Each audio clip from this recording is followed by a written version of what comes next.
Ini adalah sidang kabinet paripurna pertama yang saya pimpin. Kabinet yang kita sepakati, kita beri nama Kabinet Merah Putih untuk menjadi suatu simbol persatuan, simbol kebersamaan, simbol kebangsaan. Saya terus-menerus sudah beberapa tahun ini maju ke hadapan rakyat Indonesia, kepada semua pemimpin politik, pemimpin masyarakat, pemimpin agama, pemimpin pengusaha. Saya terus-menerus menekankan pentingnya persatuan. Sumber kunci keberhasilan kebangkitan suatu bangsa dalam sejarah manusia berabad-abad, kuncinya adalah bila elitnya bisa kerjasama, bila elitnya bersatu. Persatuan ini artinya adalah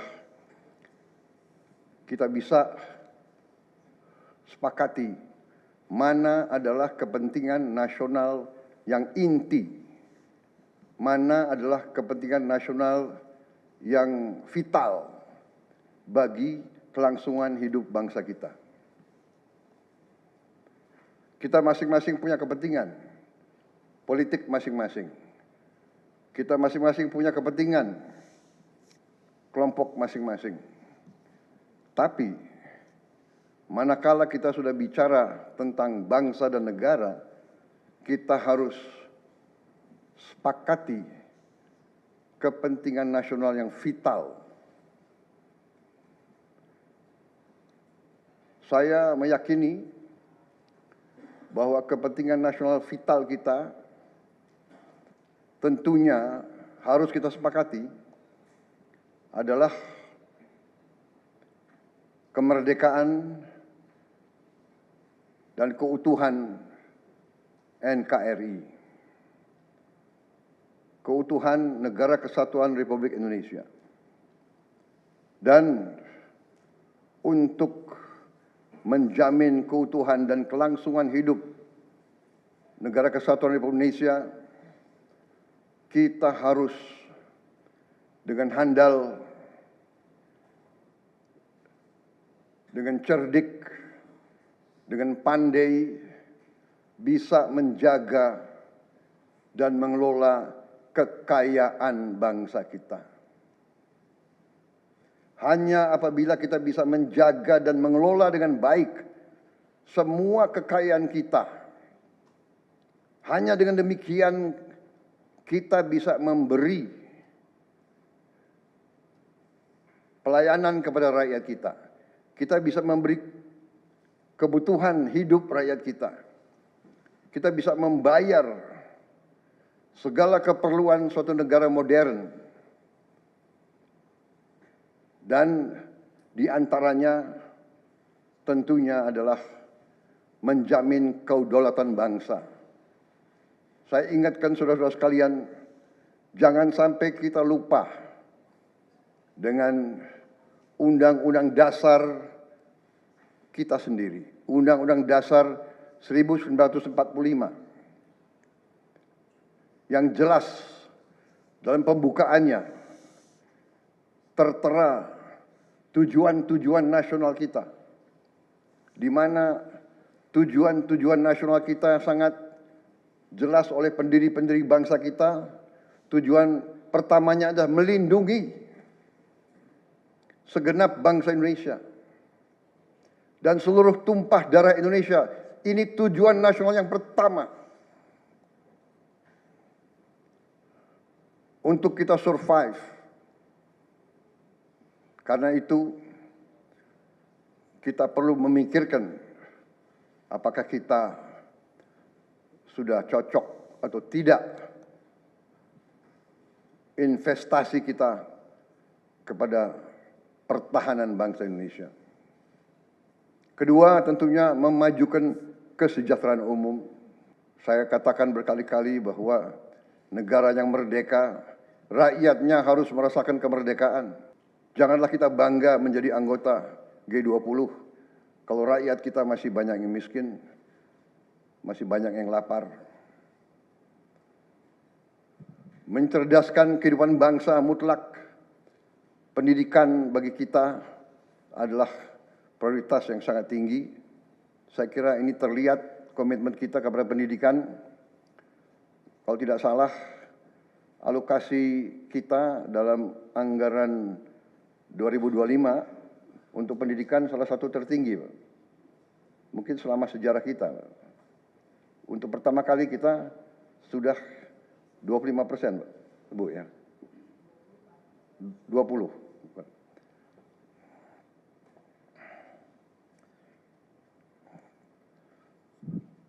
Jadi masalah pendidikan sangat utama. Ya tentunya tujuan nasional keempat kita juga hadir dalam pergolakan ataupun interaksi dunia, di mana kita harus selalu membela kemerdekaan bangsa-bangsa. Dan karena itu, mau tidak mau Indonesia harus kuat. Saudara-saudara sekalian, dalam hal ini semua ada beberapa penekanan dari saya. Saya paham bahwa kita baru dilantik, saya saja baru 3 hari. Saudara-saudara baru 2 hari dilantik. Dan saudara-saudara,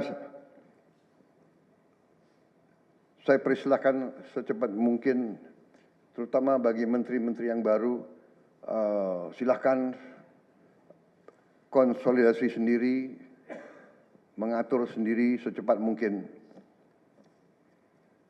administrasi saudara dan tim saudara di kementerian dan badan masing-masing. Penyusunan tim sangat penting. Tim yang baik, tim yang bisa kerjasama akan memudahkan kita mencapai target-target yang kita tentukan. Saudara-saudara, saya sangat mengutamakan kerjasama sebagai tim. Untuk itu, dalam waktu dekat, saya akan mengajak saudara-saudara ke Magelang, di mana kita akan melaksanakan beberapa hari menambah pembekalan. Kemudian kita akan adakan koordinasi di tempat di Magelang, Jawa Tengah, di kawasan Akademi Militer.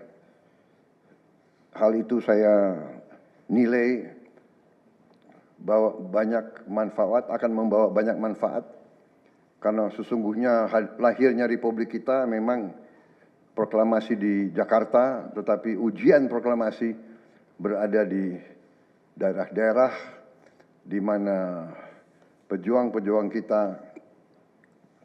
melaksanakan perebutan kemerdekaan secara fisik. Dan daerah Magelang merupakan suatu sentra perlawanan kita terhadap penjajah. Mulai ratusan tahun dikenal sebagai daerah perjuangannya Pangeran Diponegoro di antara 5 gunung. Itu saya kira cukup membawa suatu aura tradisi keberanian, tradisi heroisme, tradisi cinta tanah air. Saudara-saudara sekalian, jumlah anggota kabinet kita sebanyak 48 menteri. Juga ada badan-badan yang sangat strategis. Ini memang lebih banyak dari pemerintah sebelumnya. Jumlah ini saya sadari memang bisa dianggap tergolong besar. Tapi memang bangsa kita bangsa yang besar. Kita tidak dapat pungkiri bahwa kita negara keempat terbesar di dunia dari jumlah penduduk. Dari luas wilayah, kita luasnya sama dengan Eropa Barat. Di mana Eropa itu terdiri dari 27 negara. Kita satu negara.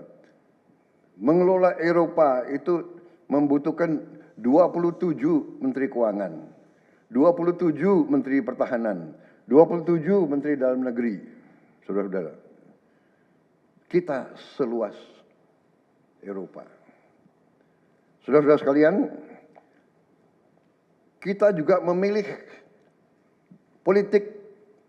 sistem politik demokratis. Kalau kita negara otoriter, mungkin kita cukup menjalankan semua dengan jumlah penduduk yang sedikit. Jadi saudara-saudara, ini tidak masalah. Yang penting kita bekerja dengan efisien. Yang penting kita tidak bekerja dengan seenaknya. Saya minta Menteri Keuangan, saya minta semua Menko, saya minta semua menteri telusuri lagi alokasi APBN. Pelajari lagi DIPA, pelajari lagi. Saya minta detail. Kegiatan-kegiatan yang terlalu seremonial, terlalu banyak seminar, terlalu banyak sarasehan, terlalu banyak konferensi, terlalu banyak perjalanan luar negeri, mohon dikurangi. Kita harus memberi contoh. Fokus kita adalah pembangunan ekonomi, kesejahteraan rakyat ke dalam. Jangan mengada-ada. Studi banding, belajar pramuka ke negara lain. Ya. Saya minta efisien. Saudara-saudara, kalau saudara perhatikan dalam pemerintahan yang saya bentuk, saya perkuat kepala staf kepresidenan. Saya perkuat itu, saya ada tambah lagi Badan Pengendalian Pembangunan dan Investigasi Khusus. Tugas mereka adalah memonitor semua program, semua proyek yang kita akan lancarkan. Saya juga membentuk suatu badan baru, Badan Percepatan Pengentasan Kemiskinan. Badan ini akan mempelajari, akan mengikuti semua program-program perlindungan sosial, semua program-program bantuan ke bagian golongan rakyat yang masih perlu bantuan, intervensi. Bukan saya ingin mencampuri pekerjaannya kementerian-kementerian, tidak. Tapi saya ingin membantu. Di mana ada bottleneck, di mana ada kesulitan, segera kita atasi. Marilah kita jujur mengakui bahwa birokrasi di kita sangat terkenal. Sangat terkenal. Ribetnya. Sangat terkenal lambatnya. Bahkan